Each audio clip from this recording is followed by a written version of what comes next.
Hi, everyone. This is Jackie Cooper with Crypto Mom 2 Talk Show and the Blockchain Legal Institute, along with the Bermuda Career Day Talk Show.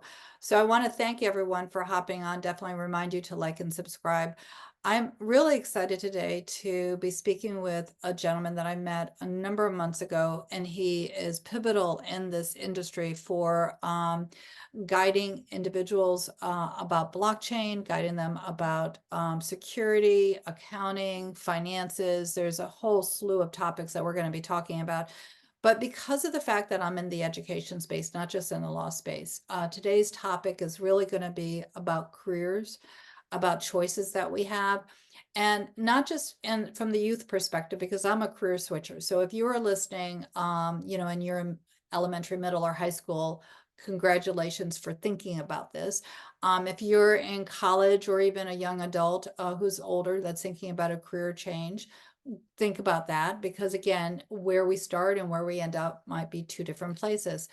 And this company, another reason why I'm really excited to be talking about this company, Lukka, is because of its culture. And this is something that's really important. I know that I've been in many communities, many businesses, both the businesses that I've started, but also environments which I was an employee of.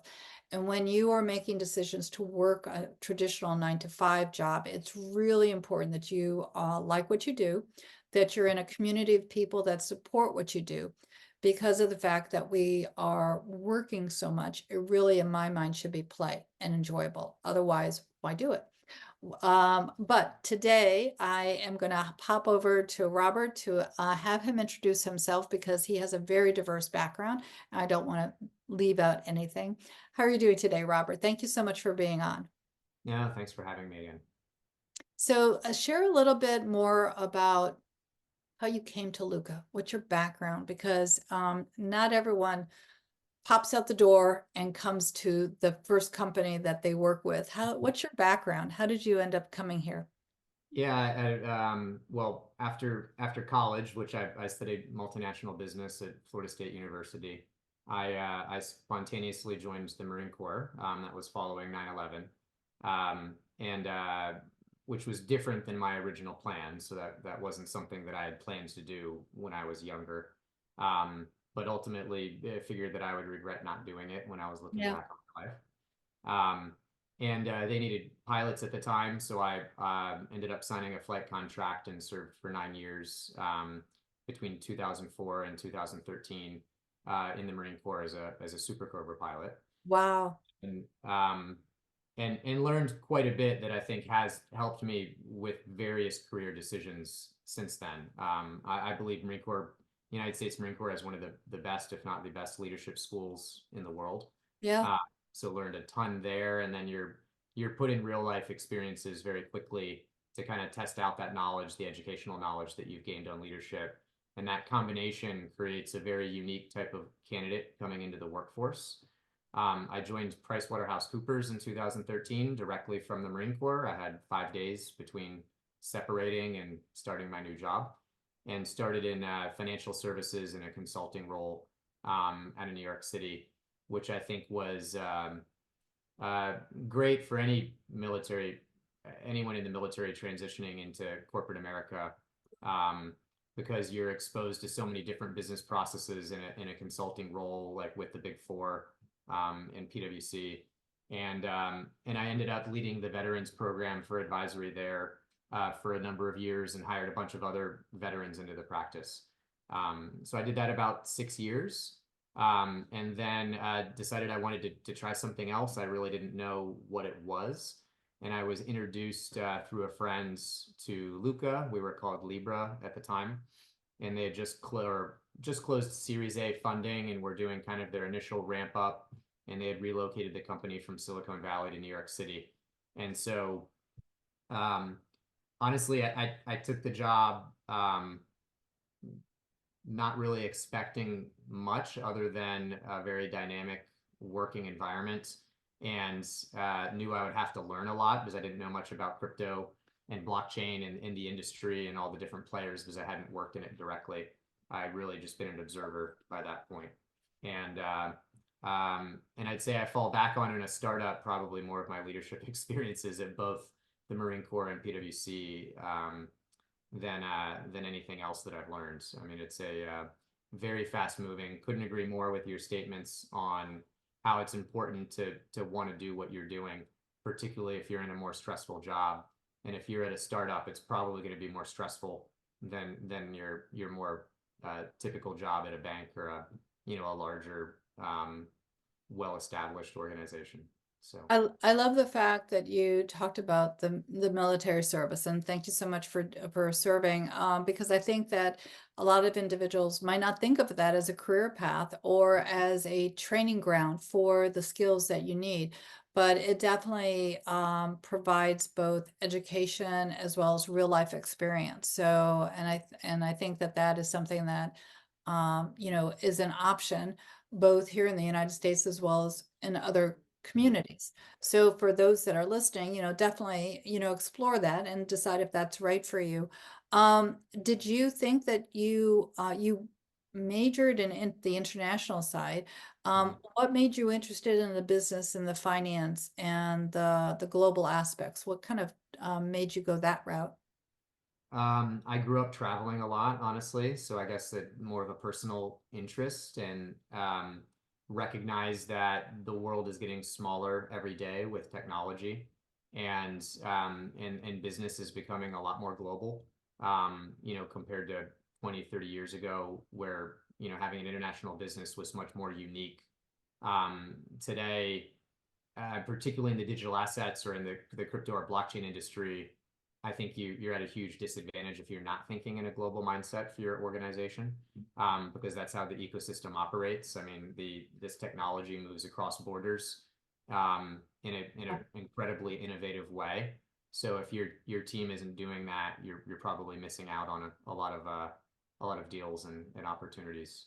Um, Yeah, for sure. And that's actually why the Blockchain Legal Institute was created to be a resource library for the the decentralized resources. And actually connected with that, we're going to be showing the Lukka website, and we're also going to be talking about some of the resources that you are giving us permission to actually have on the site. So give me a second while I pull up that page. So we are actually, we're not on the resource page right now. We're actually on the Trust Center page for those that are listening on the audio side. So definitely hop on over to the video side. Do you want to explain a little bit? There's different tabs here. Do you want to explain a little bit about what trust means? Because we're also, for those that are in elementary, middle, or high school, there might be vocabulary that you're not, aware of. And for sure, email us. We're happy to help you with the definitions. But this is a business vocabulary that when you get into a new field, you're going to have to learn, whether it's a medical field, legal field, and every field has its own little niche vocabulary. So don't be afraid of asking questions, because even when I stepped into this field 9 years ago, um, I was like a kindergartner. I knew nothing. And I kind of feel like I'm in middle school right now, because there's still so much to know. But what about this trust center should people know about? Yeah, and I think it was a big part of my own personal decision in joining Lukka at the time, and it's been great to see over the last 5 years or so that I've been here on this particular page built out, because it started off with a lot fewer certifications than what you see today. But they were building and obtaining the one that's on the screen right now, which is an AICPA SOC report, or an audit for service organizations. And really, for those that aren't familiar, what it is a trusted auditor comes in, like a PwC or Big Four. There's tons of firms out there that do them, and they look at all of your technology controls to make sure that your products are doing what they should do. Depending on the type of audit, they might look at different things. So processing integrity, for example, if you're doing gain loss computations. There's other ones that focus on security or business continuity. And these are things that traditional financial institutions are very familiar with. Many of them have to maintain them and can only select service providers that have them. So it's but it's going to be something that's a lot more rare for an earlier stage company like a startup.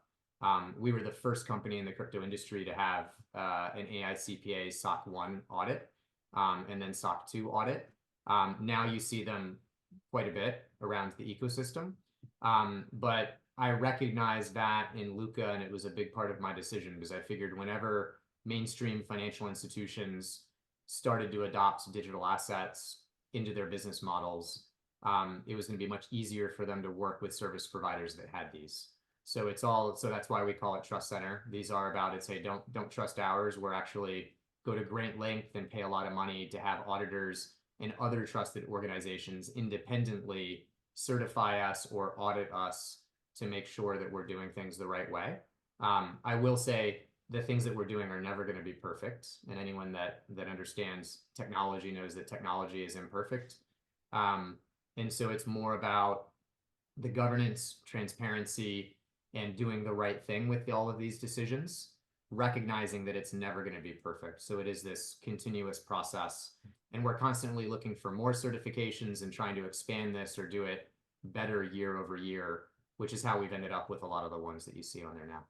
No, this is it's very important for anyone who's looking at this also to think about this as a potential career, because again, if you are interested in doing auditing, these companies that do this are another career path for you. So again, when you're looking at any website, you might be looking at that company from the idea of interning or maybe being employed, but there might be other links that they connect to that you end up wanting to be working for them. So there's a variety of ways that you can actually jump around and learn about different careers. So insights, let's go there.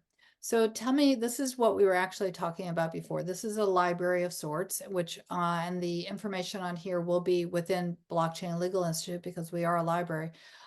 What is on this page and why do you have it? So it's really meant to educate the ecosystem, our customers, our partners, really anyone that wants the education, because what we're doing is that unique. And just like you mentioned, I mean, I do feel like I'm still in school every day, Googling things and learning new terms and new acronyms and how data flows through the ecosystem because that relates to our businesses and what we sell our customers. And so anytime that we can put out perspectives or papers, even if they're very short, and we do have some that range. I mean, there's some that are a couple paragraphs all the way to 30-page white papers that we've done. And I think it's just a big part of giving back to the ecosystem, and it's critical. I see a ton of businesses do that in industries like ours, but and we honestly are putting a lot of effort this year to put out even more content more frequently. We try not to put out content just to put out content. Some companies will do that, right? Particularly with some of the AI technology, it's really easy to get a quick paper written up. But we're trying to do things that are thoughtful, that are moving the needle, that are helping standard setters, helping regulators, that are then ideally, supporting the responsible innovation within our entire industry. So, and I agree with you. I can see the variety of titles and the depth of the content that's here. And so again, if you are in the elementary, middle, or high school, some of this language might be kind of high, but take a read, because understanding the concepts here will also build your knowledge when you apply for jobs. And then, again, this is great background for you when you end up applying, because if you're trying to step into this area, yes, you can definitely learn on the job, but it does help if you've done some research prior, so that way you can see, do you even like to be in this type of job? I know when I'm in the special education side, and I volunteered, well, I didn't really volunteer, I was paid as a substitute, but I substituted for a year in like 7 different schools to make sure that I actually wanted to teach. I knew I loved kids, but again, it was the idea, you definitely need to do the research to decide, is this a career path that you want to go, and not just a job that you're earning a paycheck from. Both are valid. But, again, if this is something that you want to do, sometimes you also have, this brings up another question. When you are hiring within Luca, Mhm. what sort of graduate degrees or what sort of skill sets do you look for? And is it required that they have a graduate degree, or can they get the training on the job? How would that work? A great question. I'd say we're constantly reassessing that to make sure that we're bringing in the right talent. And in short, we might require a degree for certain roles, but definitely not for all of them. So we have a quantitative research team. Most of them have math PhDs, right? They're going to be incredibly academic. Or we have an accounting PhD that in-house, right? We have lawyers, of course, they have to be uh, um, to have all their appropriate certifications and so on, or a CPA in a finance role. But we have a ton of roles where I'd say there isn't any other option than learning on the job because just simply the courses that are offered in universities aren't quite there yet. I mean, we're starting to see a lot more blockchain or digital assets related courses, but they're still in their infancy. And the industry is moving so quickly, it would be almost impossible for a university to catch up to what you'd learn on the job. So Yeah. we look more for those softer skills usually, and we look for the aptitude and the cultural values that we're looking for. And then from there, we actually have, and particularly for some of our more technical onboarding roles and things like that, we put them through a pretty robust syllabus that we've created in-house um, in order to set them up for success when they start. So. And I think that what you just said is critical. When you are interviewing for a job, for those that are listening, ask the question, do you have a mentor program? Do you have an internal training program? Or do you also have the ability to get financial support if you want to take outside classes or outside professional development? I know within the education space, the community that I'm in, they are constantly doing professional development. And within the blockchain cryptocurrency community, as you've mentioned, our space is changing so fast. So you definitely need to both be personally reading as well as tapping into a lot of the conferences and the ongoing education. On here, I have the who we serve. Um, Scrolling down, and I see funds and fund administrators, traditional financial institutions, crypto native businesses, CPAs and accounting firms, and government agencies and regulators. What's really interesting to me is, being the CEO of the Blockchain Legal Institute, I often struggle with defining who do we serve under BLI because we have so many different hats that we are. So I'm really curious, how did you define these areas? Because I know with BLI, we serve, consumers and lawyers and professionals, but how did you figure out this category of list? It is tricky, and I think if you asked me every week, we'd give you different answers because there's more and more types of businesses. Now, we start off, we are a B2B company, so we're not a consumer company. So that brackets it quite a bit Yeah, to start. And then from there, it's more about, so ultimately what that list there says is we support everybody that's a business. And we've put them into a couple buckets that hopefully resonate with certain customers, so it makes it right. easier for them to find the products on our site. And we focused on ones that were buying from us more than other segments because particularly in a highly innovative industry like in the crypto or digital asset industry, not all businesses have adopted these technology or these assets into their business yet, and we have to sometimes follow when that starts to pick up. So funds and fund administrators and I'll say crypto native businesses were two very early movers. I mean, the crypto native ones, obviously, because they've been a big part of the whole ecosystem forming. Um, but that's been hugely redefined over the last few years. So, and there's a lot of different subcategories or sub segments in crypto native now today that are pretty well defined. Um, and then funds and fund administrators were some first movers that started trading digital assets and forming crypto funds similar to a hedge fund, and that created a need for fund administrators to provide services which was some of the very first products that we built. So I'd say it's listening to the ecosystem, it's having conversations and saying, hey, we've got a capability here.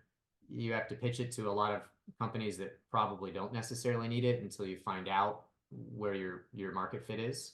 And then once you do, you just have to refine it with constant customer feedback. And a lot of our products, because now if you go to our solutions tab, you'll see we have a ton of products. You know, these are the main categories and there's subcategories from there. And we're constantly creating more and more products, but they're very complementary. And they very often our customers will use more than one thing from us. And it's because they'll buy one product, give us some feedback. We'll maybe even co-create one with them, but then we offer it to all of our other customers. And that's just a continuous evolution. So that's how we've ended up with all these products today. But it started with one flagship one, which was data management software, which is at the top there. And then over time, built out all of the other ones, which were capabilities, honestly, that we needed to make that original software work. But some customers said, hey, I don't want it through the software. I want it direct, or, you know, I want it in a different way. So It's we've tried to do, fascinating. you know, to give so we have, I guess, have to thank our customers for a lot of that journey in figuring this out. And I guarantee you, if you look at our page in a year, you're going to see who we serve is probably going to be, you know, a bigger list, and we're going to describe it differently, just, you know, trying to continue to adapt. And I think that's another thing that for those that are listening in terms of career choices, we have to adapt also as a career seeker, because sometimes our skills, we've developed our skills, but all of a sudden we realize that we want to go a different direction. So when you're creating your resume, the thing that I would also recommend is not just look at the job titles of what you're doing, but the skill sets. So for example, we have many interns at the Blockchain Legal Institute, and one of our interns, I'm thinking about in particular, he's doing phenomenal work. He's taking on more things. And I've said to him, okay, you need to list all the various things that you're doing, because in 6 months, you're not going to remember every project that you've worked on and the skills that you're learning as you're developing it. So this also helps you as a resume builder, but also when you have your interview with your, you know, the job that you might be seeking, because you can actually then say, I've learned this and I've done that, and it shows your ability to be a leader. So, um, We heavily look at the function, to your point, yeah, on that, because I mean, some people would say, hey, so you were a helicopter pilot in the military, then a financial services technology consultant, and now you're at a crypto startup, right? You've pivoted. In my mind, I've been leading teams and problem solving and doing operational risk management my entire life, or my entire professional career, which is the constant. But you wouldn't see that in all of the job titles that I've had, for sure. So you do yeah, have to look behind it, look at the function, to your point. it's the Uh, big picture. It's yeah. definitely the big picture. So, who are your partners? Because that was one of the last tabs that we haven't talked about yet. Yeah, we have a ton of them, and maybe if you scroll down to the logos on who we support, you'll get a more holistic view. I think it's at the bottom of any page on here, so you could scroll anywhere. Kind of the dark blue section. Yeah, Uh, yeah, there you go. So, but we have a ton of them. I mean, they span in all of those categories that you mentioned on who we serve. So lots of crypto native companies, lots of auditors, and fund administrators, and even traditional financial institutions like State Street, that you'll see on there. And so we're very proud of all of them. We do consider all of our customers to be partners, so we're very hands-on, and try to gather feedback from them as much as we can, because it helps us build better products for them. And so and we're also rounding them out globally. So a new one is Okta Solution, which is a partner in South Korea. We have a ton of others, like S&P Dow Jones Indices, who we've been supporting for years, and constantly looking for new ones as we also expand our business globally. yeah, no, I think that's important. Any last minute thoughts that you want to share for those that might be stepping into this space or thinking about, you know, switching? I know that Lukka is a great company to work with, but you might not be hiring right now. But what recommendations do you have for those that might be looking at new career paths? I think it's very important to be honest with yourself first about your strengths and weaknesses, and people probably hear that a lot, but I think fewer people do it. And sometimes it's even better to ask someone that you trust to give you feedback, to maybe give you some of your weaknesses for you, because sometimes it's hard to identify them yourself. Yeah. Uh, but own those, because everybody has weaknesses and everybody is constantly rounding them out and improving themselves. And if you're that type of a person and you can be honest with it, you're going to find the better fit for you. Um, and don't just chase the money. The money will tend to come after you find the right fit, I've noticed. Um, and I do recommend to people, just my own personal, advice is to, earn your incentive. Don't negotiate it or ask for it. I think it's a healthier dynamic. And now, don't get me wrong, if you're working for a company, they need to build trust with you as well and reward you fairly.